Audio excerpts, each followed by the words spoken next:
Once again, Jim Beckwith reporting here from Breitbart. ISIS recruiting still going strong as they move into Afghanistan. The Afghanistan push.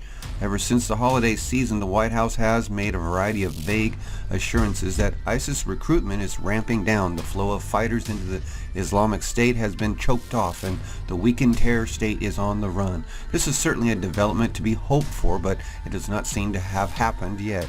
A burst of news reports over the last few days state that, on the contrary, ISIS recruiting is still going distressingly well both in the Middle East and West. The Pentagon has also conceded that ISIS is expanding into Afghanistan with some success at convincing Taliban groups to swear fealty to them. The bad news about ISIS drawing a steady stream of recruits in spite of the U.S. bombing campaign came from Associated Press exclusively on Tuesday. The U.S. bombing campaign in Iraq and Syria has failed to slow the pace of foreign fighters flocking to join the Islamic State and other extremist groups, including at least 3,400 from Western nations among 20,000 from around the world, U.S. intelligence officials say in an updated estimate of a top terrorism concern. Intelligence agencies now believe that as many as 150 Americans have tried and some have succeeded in reaching the Syrian war zone, officials told the House Homeland Security Committee in testimony prepared for delivery on Wednesday. Some of those Americans were arrested en route, some died in the area, and a small number were still fighting with extremists. Nick Rasmussen, chief of the National Counterterrorism Center, said the rate of foreign fighter travel to Syria is without precedent, far exceeding the rate of foreigners who went to wage jihad in Afghanistan, Pakistan, Iraq, Yemen, or Somalia at any other point in the past 20 years.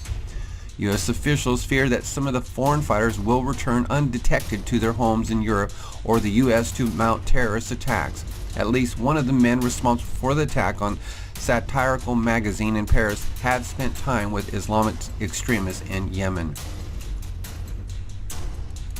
This report prompted Senator Ted Cruz to emphasize the urgency of passing his Expatriate Terrorist Act, which would ensure those Americans who went overseas to train with ISIS and swear allegiance to the terror state are not permitted to return to the United States and become hometown terror threats, as the AP reported noted, quoting the testimony of FIB Assistant Director for Counterterrorism Michael Steinbach.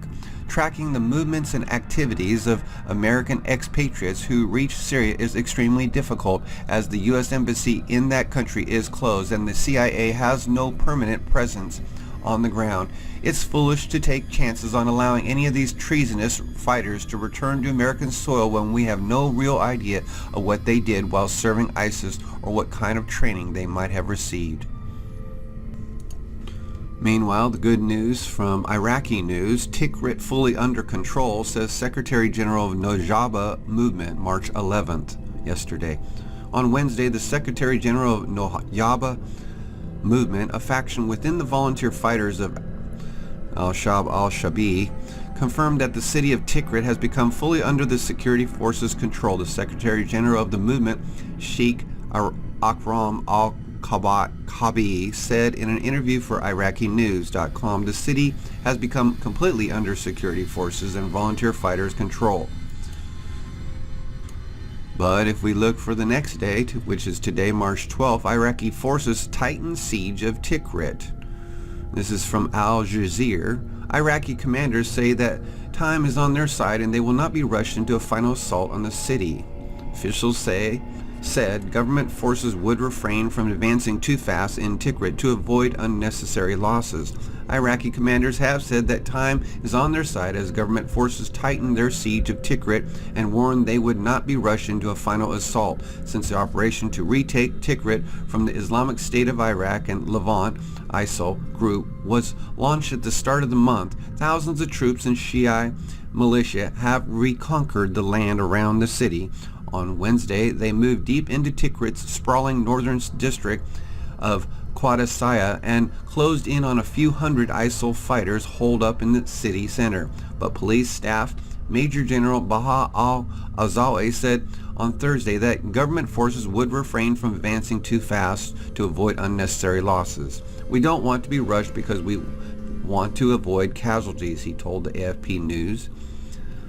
Tikrit is sealed off from all sides. Police sources told Al Jazeera on Thursday that on the southeastern side of the city, clashes between Iraqi forces and ISIL fighters were continuing near the former presidential palaces of Saddam Hussein, adjacent to the local government compound.